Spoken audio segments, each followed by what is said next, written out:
수요예배 우리 계신 하나님의 말씀은 신약성경 사도행전 2장 14절에서 36절까지의 말씀입니다. 신약성경 188쪽입니다. 사도행전 2장 14절에서 36절까지의 말씀입니다.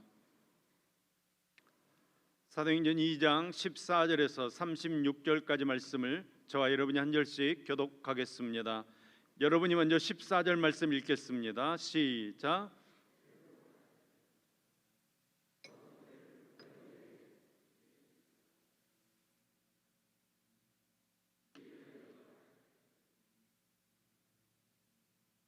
때가 돼 삼신이 너희 생각과 같이 이 사람들이 취한 것이 아니라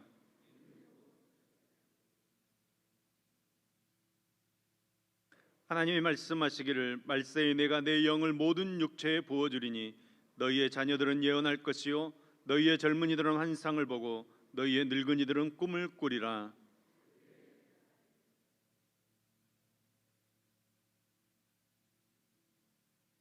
또 내가 위로 하늘에서는 기사를 아래로 땅에서는 징조를 베풀리니 곧 피와 불과 연기로다.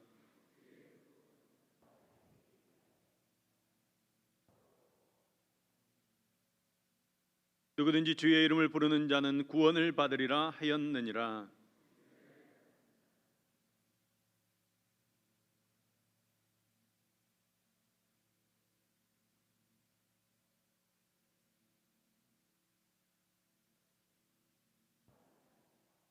그가 하나님께서 정하신 뜻과 미리 아신 대로 내준 바 되었거늘 너희가 법 없는 자들의 손을 빌려 못 박아 죽였으나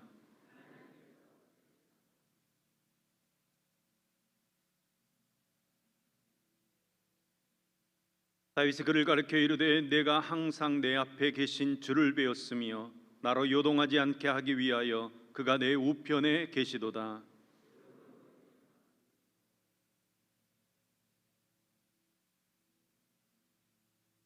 이는 내 영혼을 음부에 버리지 아니하시며 주의 거룩한 자로 썩음을 당하지 않게 하실 것이미로다.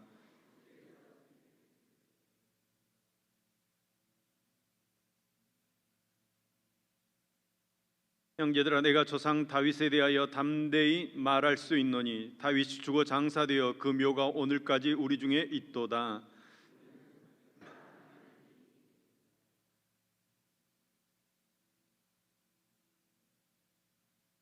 미리 번거로 그리스도의 부활을 말하되 그가 음부에 버림이 되지 않고 그의 육신이 썩음을 당하지 아니하시리라 하더니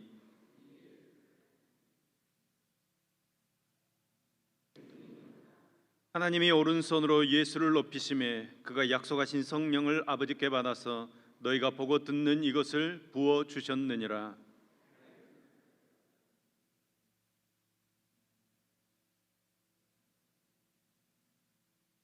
내가 내 원수로 내 발등상이 되게 하기까지 너는 내 우편에 앉아 있으라 하셨도다 하였으니 그런즉 이스라엘 온 집은 확실히 알지니 너희가 십자가에 못 박은 이 예수를 하나님이 주와 그리스도가 되게 하셨느니라 하니라. 아멘. 아멘. 같이 한번 기도하겠습니다. 아버지 하나님, 날마다 하나님의 은혜를 사모하며 말씀을 가까이 하고 더 깊이 기도하고 알고 깨달은 것들을 우리의 삶으로 열매 맺혀 나아갈 수 있는 우리의 모습 되게 하여 주시옵소서. 우리의 신앙과 인격이 더 성숙되게 하여 주시옵소서. 말과 행동이 더 거룩하게 하여 주시옵소서. 하나님 안에서 우리의 모든 일들이 아름다운 열매 맺을 수 있도록 붙들어 주시옵소서. 이 저녁에도 우리에게 부어주실 하나님의 말씀을 기대합니다. 주님의 말씀을 받아들이도록 우리의 마음을 준비해 주옵소서. 주님 우리를 잠잠케 하옵시고 주님의 말씀만이 들려지도록 역사하여 주시옵소서. 들려지는 그 말씀에 우리가 아멘하게 하시고 그 말씀 따라 복받는 능력의 삶 살도록 붙들어 주시옵소서. 우리에게 말씀하여 주시는 예수님의 이름으로 기도합니다. 아멘. 오늘 설교의 제목은 복음 증거는 이렇게 하라입니다. 따라합니다. 복음 증거는 이렇게 하라. 아멘. 여러분 오늘 말씀이 매우 중요합니다. 왜냐하면 주님께서 우리에게 마지막으로 부탁하신 사명이 복음 증거이기 때문입니다. 오늘 본문은 우리가 잘 아는 대로 베드로의 설교입니다. 베드로가 복음을 증거한 후에 여러분 어떤 일이 일어났습니까? 41절 말씀입니다. 41절 말씀입니다. 그 말을 받은 사람들은 세례를 받음에 이날의 신도의 수가 3,000이나 더하더라. 아멘. 복음을 한번 전했는데 3,000명이 세례를 받았다는 것입니다. 여러분 이것보다 더 확실한 복음 증거는 없습니다. 성령으로 충만을 받은 베드로가 일어서서 주의 말씀을 증거합니다. 설교를 합니다. 설교를 배워본 적도 없고 훈련해 본 적도 없습니다. 그런데 그는 담대하게 성령의 충만함으로 예수님의 삶, 예수님의 죽음, 예수님의 부활, 또 예수님께서 영화롭게 승천하셨다는 그 사실을 이야기하고 예수는 여러분들의 그리스도요 주가 되셨습니다 증거하였습니다. 베드로의 설교 가운데 가장 위험한 내용은 당신들이 하나님의 아들 예수 그리스도를 십자가에 못 박았습니다. 그 예수가 그리스도이십니다. 주님이십니다. 외치는 장면입니다. 이런 신성모독을 하는 장면에서 유대인들은 돌을 들어서 베드로를 향해 달려들어야 했습니다. 그것이 당연한 것입니다. 하지만 하나님의 성령으로 충만한 권세로 충만했던 베드로의 설교는 그들을 분노하게 하는 대신에 가슴을 치게 했습니다. 그리고 절기를 지키기 위해 모였던 사람들이 가슴을 치면서 회개하기 시작합니다. 우리가 어떻게 해야 합니까? 우리가 어찌할까요? 베드로는 더욱 담대하게 회개하여 예수 그리스도의 이름으로 세례를 받고 죄 사함을 받아라, 성령을 선물로 받아라, 아주 담대하게 복음을 선포하는 것입니다. 그리고 거기에 반응해서 세례를 받은 사람들이 몇 명이었다? 3,000명이었다. 이렇게 말씀은 전하고 있습니다. 여러분 이 3,000명이라는 숫자가 남자의 숫자입니까? 여자의 숫자입니까? 아니면 합쳐진 숫자입니까? 그렇죠?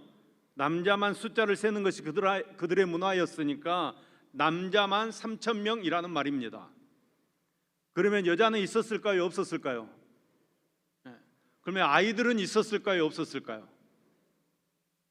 그러면 우리는 3,000명보다 훨씬 더 많은 숫자의 사람들이 세례를 받았을 것이다, 이렇게 추측할 수 있습니다. 그리고 그냥 지나갑니다. 아, 3,000명이 세례를 받았구나, 대단하다. 그리고 그냥 지나갑니다. 그런데 여러분 조금만 꼼꼼하게 생각해 봅시다. 여러분 저희 교회가 저번 주에 세례를 베풀었는데 세례를 베풀려면 세례 문답을 해야 합니다. 당신 예수 믿습니까? 당신을 위해 예수님께서 죽으셨다는 사실을 믿으십니까? 예수님께서 다시 부활하신 것을 믿으십니까? 예수님께서 영화롭게 승천하신 것을 믿으십니까? 예수님께서 당신의 구세주이십니다. 여러분 이렇게 문답을 할 거 아닙니까? 지나가는 사람 아무나 붙잡고 세례를 베풀 수 있는 것 아니지 않습니까? 이렇게 물어본 다음에, 그러니까 철저하게 문답한 다음에 예수를 믿는 누구누구에게 내가 성부와 성자와 성령의 이름으로 세례를 주노라, 세례식을 할 것입니다. 물론 그 당시에는 물로 침례를 했을 것입니다. 시간이 좀 걸렸을 거라는 이야기입니다.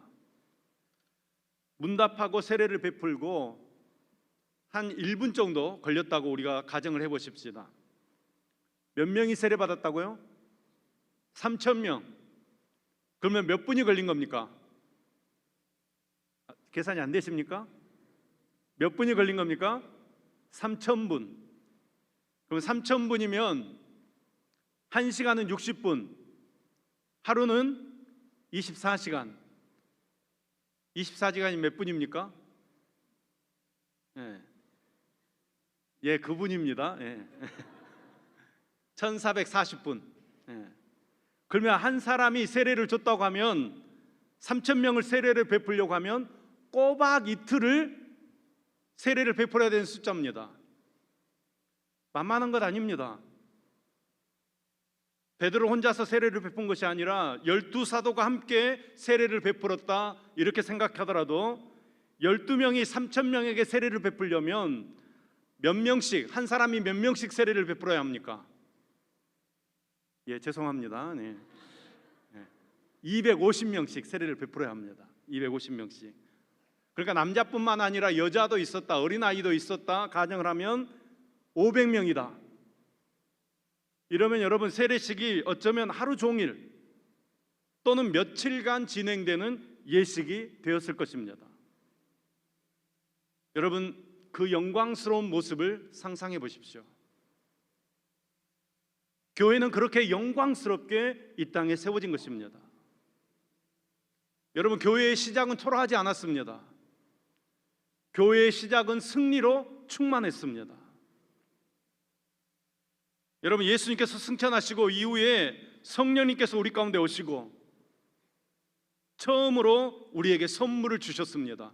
그것이 무엇입니까? 교회입니다. 이 교회는 베드로와 사도들이 입을 열어서 복음을 증거할 때 세워졌습니다. 베드로와 제자들은 성령의 말하시게 하심을 따라 각 나라의 방언으로 복음을 증거했습니다.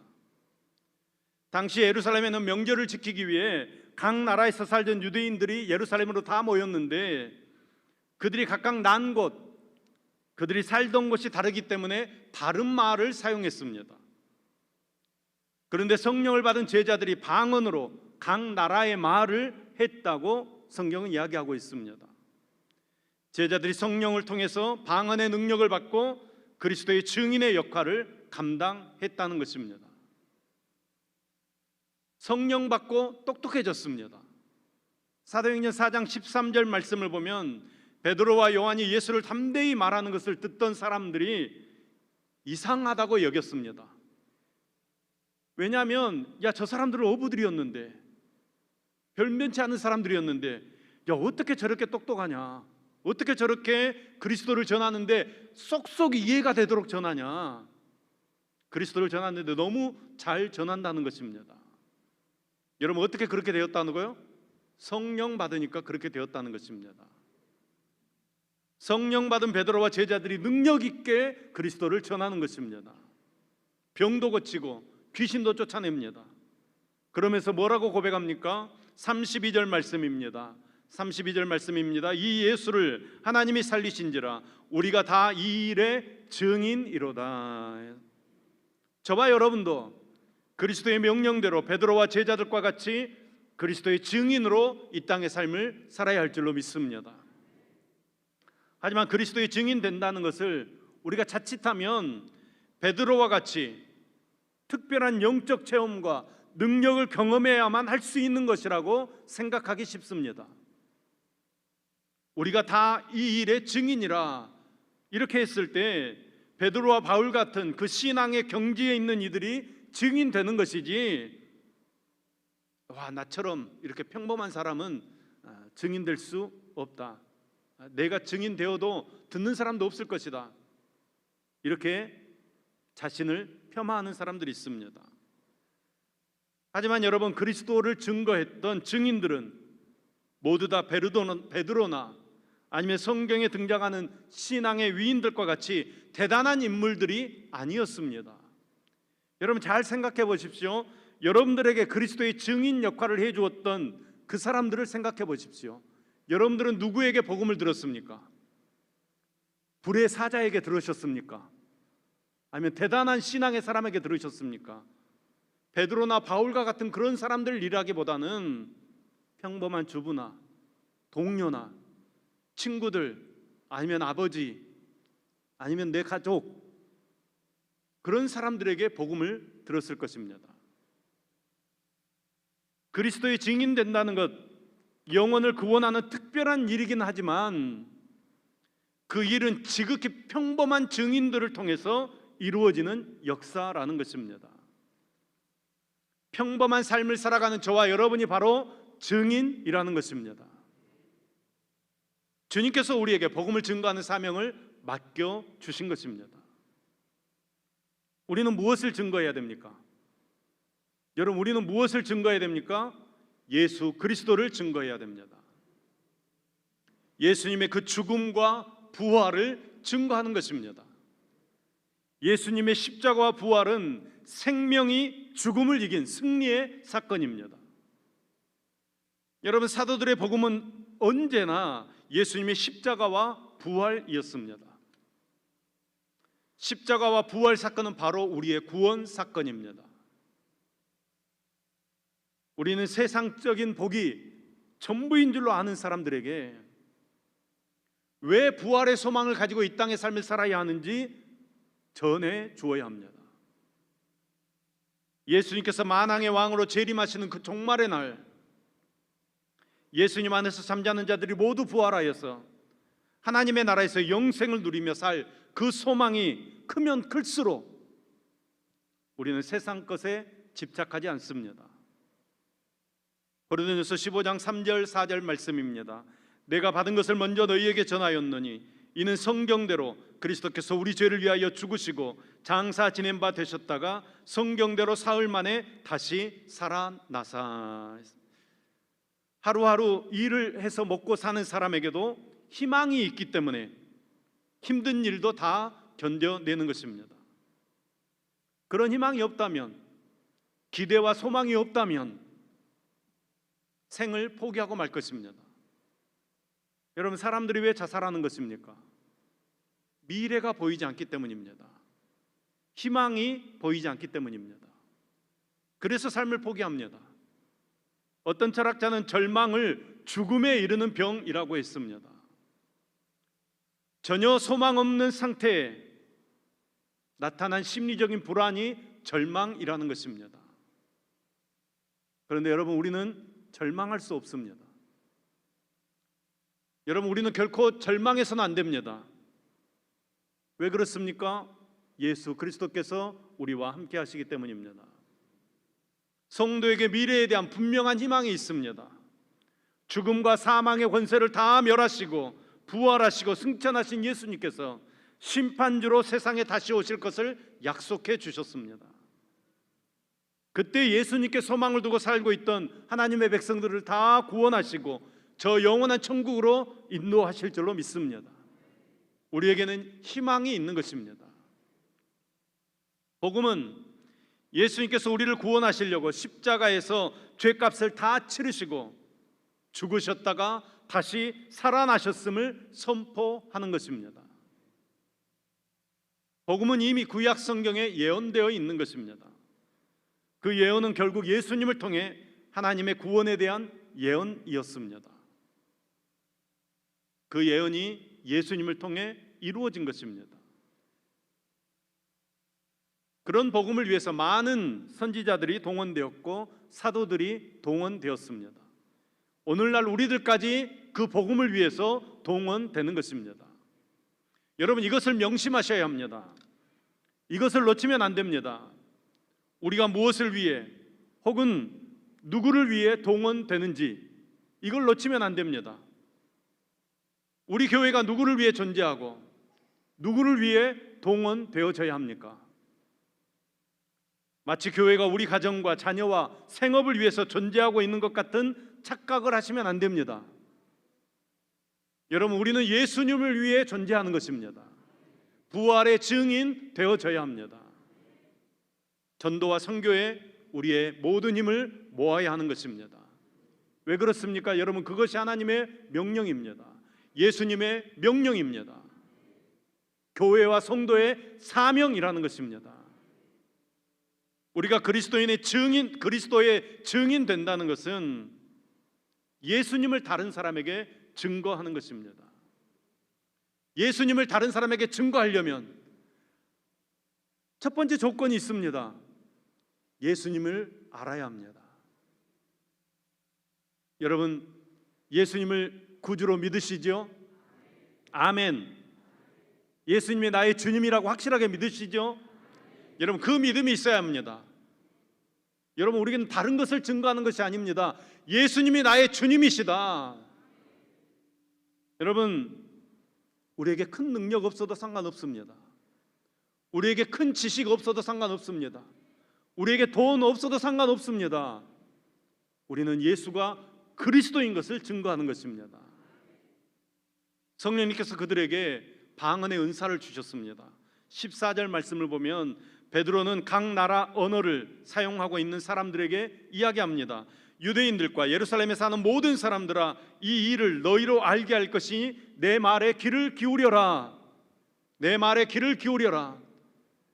이게 어떤 역사였는지 성경은 이야기하지 않습니다. 베드로는 자기 나라 말로 이야기했는데 듣는 사람이 자기 말로 들었을 수도 있습니다.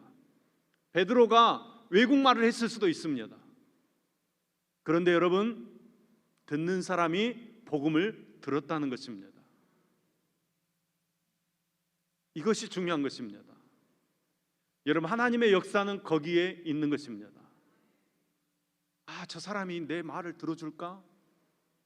저 사람 저렇게 똑똑한 사람인데 나같이 부족한 사람의 말을 들어줄까? 여러분, 그것은 따라합니다. 제 생각입니다. 여러분, 우리 인간의 생각입니다. 여러분, 베드로는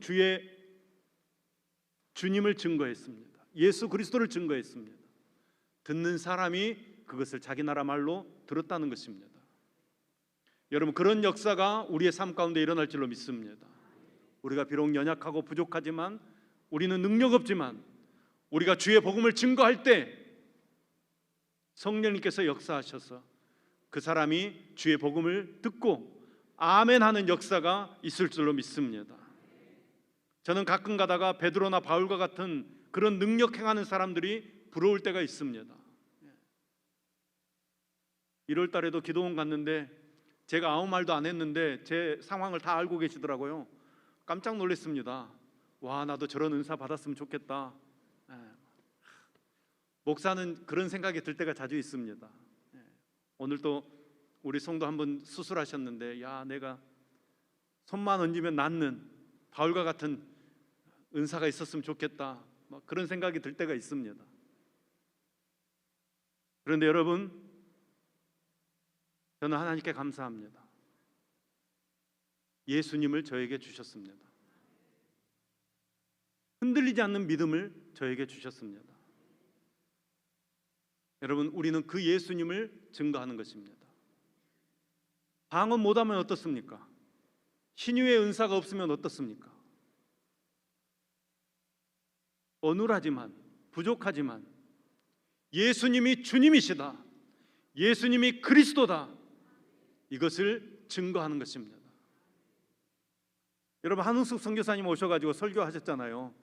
할렐루야만 30분 하셨다고, 예수 그리스도만 30분 하셨다고. 복음이 그런 것입니다. 여러분, 예수 그리스도만 30분 했는데도 변화되는 사람이 있는 것입니다. 여러분, 우리 가운데도 그런 역사가 있기를 소망합니다. 여러분, 제가 찰떡하면 여러분 콩떡으로 알아듣시는 그런 역사가 있기를 소망합니다. 여러분, 그것이 하나님의 역사입니다. 하나님의 은혜입니다. 성령님께서 제자들에게 방언을 주셨는데, 여러분, 주신 궁극적인 이유는 방언 자체에 있지 않습니다. 예수 그리스도에게 있는 것입니다. 예수 그리스도를 증거하기 위해서 방언을 주신 것입니다. 제가 아는 목사님 한 분 캄보디아로 선교를 가셨습니다. 캄보디아로 선교를 가서 주일날 이제 설교를 하고 이제 예배 끝나고 있는데 선교사님이 병자들은 다 서시오. 오늘 한국에서 유명한 목사님 오셨으니까 다 기도 받으시오. 이 목사님이 깜짝 놀랐습니다.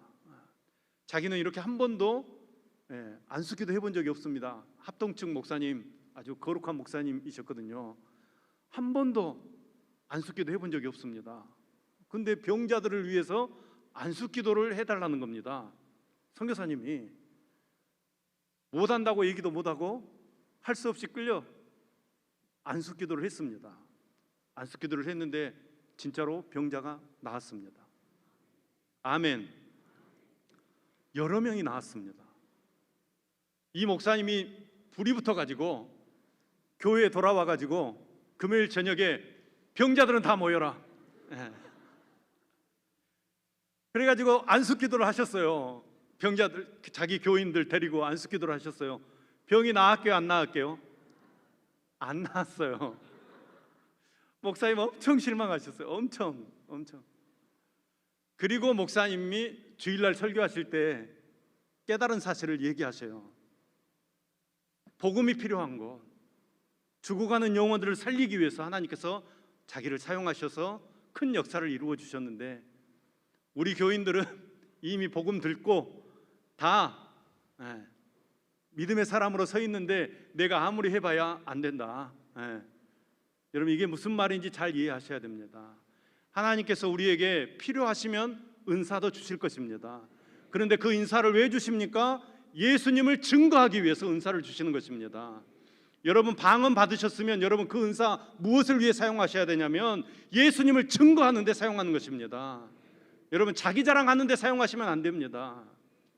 여러분, 하나님께서 우리에게 물질을 주셨어요. 은사로 주신 것입니다. 그것을 왜 주셨습니까? 복음을 증거하라고, 예수 그리스도를 증거하라고 우리에게 물질 주신 것입니다. 하나님께서 우리 교회를 이렇게 강하게 해주셨습니다. 왜 강하게 해주셨습니까? 예수 그리스도를 증거하라고, 예수 그리스도의 증인되라고 우리에게 은사 주신 줄로 믿습니다. 여러분, 그것이 분명해야 하는 것입니다.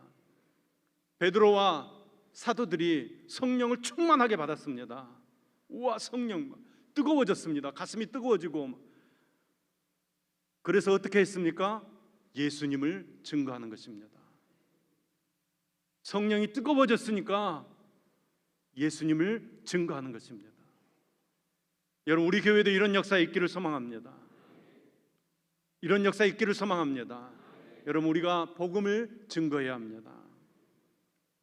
여러분, 성령님뿐만 아니라 악한 영들도 신비한 체험하게 합니다. 그래서 악한 영들도 사람으로 하여금 미래를 점치게 하고 작두를 타게 하는 아주 신기한 현상들을 일으킵니다. 무슨 말입니까? 여러분, 눈에 보이는 신비한 현상, 신비한 체험, 그리스도인의 증인되는 조건이 아니라는 것입니다. 베드로가 성령 받아서 했던 일은 단순합니다. 자신이 경험한 예수 그리스도가 어떤 분이신지 사람에게 알리는 것입니다. 내가 그리스도의 죽으심과 부활을 봤는데 이것을 경험해 보니까 당신들이 죽인 예수가 참으로 주님이시고 그리스도시고 하나님의 아들이십니다. 여러분, 이것이 그리스도의 증인의 조건입니다.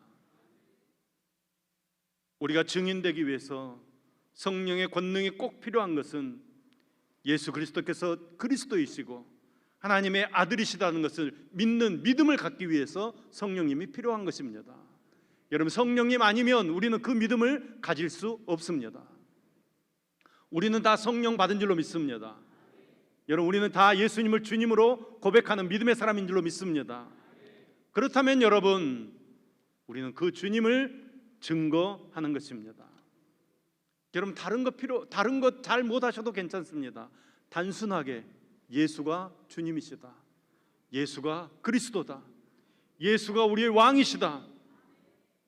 여러분, 우리가 입을 열어서 증거하면 성령님께서 듣게 하실 줄로 믿습니다. 성령님께서 역사해 주셔서 그들의 심령을 움직여 주시든지 그들의 상황을 움직여 주시든지 그들의 삶을 변화시켜 주시어서 우리가 증거한 대로 그들이 예수님을 주로 고백하는 믿음의 역사가 있을 줄로 믿습니다. 그래서 우리 교회도 정말로 3,000명씩 세례를 베푸는 그런 복된 역사가 일어나기를 간절히 소망합니다. 여러분, 다시 묻습니다. 여러분은 주님을 그리스도로 믿으십니까? 주님을 주님이라고 믿으십니까? 그렇다면 여러분, 단순하게 예수님이 주님이십니다. 예수님이 그리스도이십니다. 단순하게 복음을 증거함으로 그 복음을 통해서 변화되어지는 삶의 역사가 일어나기를 예수님의 이름으로 축원합니다.